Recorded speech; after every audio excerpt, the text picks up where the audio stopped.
সিরিয়ার নতুন প্রেসিডেন্ট আহমদ আল সারা আল জোলানি গাজা ইস্যুতে বিশ্বজুড়ে ব্যাপক সমালোচনার মুখে পড়েছেন মার্কিন president Donald Trump.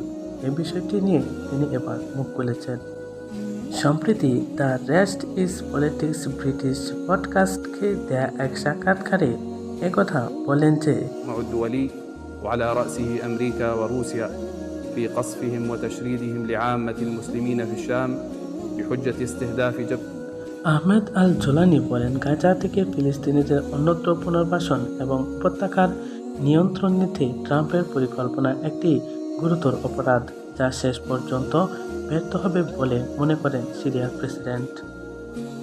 The rest is politics British পডকাস্টকে দেয়া সাক্ষাৎকারে আহমেদ জোলানি এসব কথা বলেন।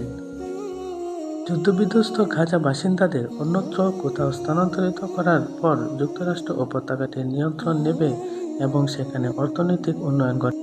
সম্প্রতি গত সপ্তাহে ডোনাল্ড ট্রাম্প এই ঘোষণা দেন।